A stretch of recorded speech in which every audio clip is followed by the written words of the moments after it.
আমাদের যে যৌক্তিক আন্দোলনটি ছিল, আমাদের যে যৌক্তিক আন্দোলনটির কারণে আমরা যে হচ্ছে এখনো পর্যন্ত মাঠে রয়েছি, এটি মীমাংসিত একটি আন্দোলন। বৈষম্য বিরোধী ছাত্র আন্দোলনের আহ্বায়ক হাসনাত আব্দুল্লাহকে এবার দেখা গেল ওয়াজ মাহফিলের মঞ্চে।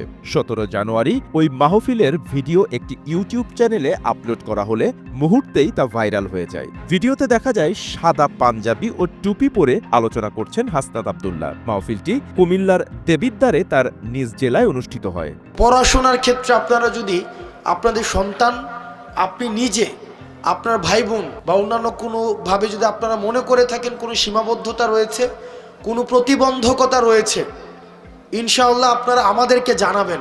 আলোচনার এক পর্যায়ে হাসনাত বলেন, আমি যেহেতু এই গ্রামে ছিলাম, এই গ্রামের সঙ্গে আমার সম্পৃক্ততা রয়েছে। এই গ্রামে এক ধরনের অর্থনৈতিক বিনিময় প্রচলিত রয়েছে, যেটাকে আপনারা নাম দেন পত্তন। এটাকে যে নামেই ডাকেন না কেন, এটা সরাসরি সুদ।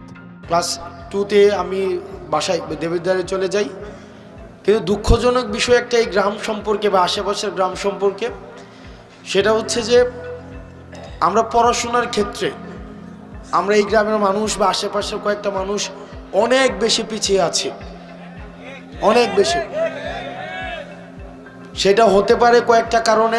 এক নম্বর কারণ হচ্ছে যে এই এলাকা থেকে বিদেশে যাওয়ার সহজলভ্যতাটা অনেক বেশি। এটা ইতিবাচক যে মানুষ কর্মসংস্থানের জন্য মধ্যপ্রাচ্যে যাচ্ছে। আমার বাবা গিয়েছেন, এবং এখানে যারা আছেন আমাদের এই যে আমরা অর্থনৈতিকভাবে তুলনামূলকভাবে অন্যান্য এলাকা থেকে আমরা স্বাবলম্বী, এটা ঠিক, কিন্তু শিক্ষার ক্ষেত্রে আমরা অনেক বেশি পিছিয়ে আছি। তিনি বলেন, এই যে আমরা দেখি টাকা থেকে টাকা বৃদ্ধি পাই, এটা অসংখ্য পরিবারকে নিঃস্ব করে দেয়। আপনি আমাকে অপছন্দ করেন সেটা আমার দেখার বিষয় না, কিন্তু সুদকে সামাজিকভাবে প্রতিরোধ করতে হবে। আপনাদের কাছে অনুরোধ থাকবে, আপনারা সুদকে বন্ধ করে দেন।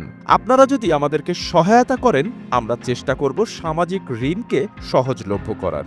সুদের বিরুদ্ধে আমাদের এটা সামাজিকভাবে এটাকে প্রতিরোধ করতে হবে। আমরা আল্লাহর আইন চাই, সুদ মুক্ত সমাজ চাই। আল্লাহর আইন চাই, সুদ মুক্ত সমাজ চাই। আপনাদের কাছে অনুরোধ থাকবে, আপনারা সুদকে বন্ধ করে দেন। আমরা চেষ্টা করব, আপনারা যদি আমাদেরকে সহায়তা করেন, সামাজিক ঋণ প্রদানকে সহজলভ্য করা। আপনাদের কাছে মনে হতে পারে যে এটা তো একটা মাহফিল, ইসলাম তো পূর্ণাঙ্গ দিন ব্যবস্থা। ইসলাম আমার দুনিয়া নিয়েও কথা বলে, দুনিয়া পরবর্তী বিষয় নিয়েও কথা বলে। আমাদের দুইটারই সমন্বয় ঘটাতে হবে।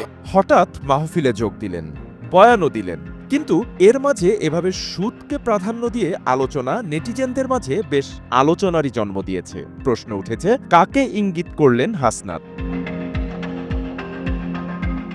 বাপ্পি খান, এসএ টিভি ডিজিটাল।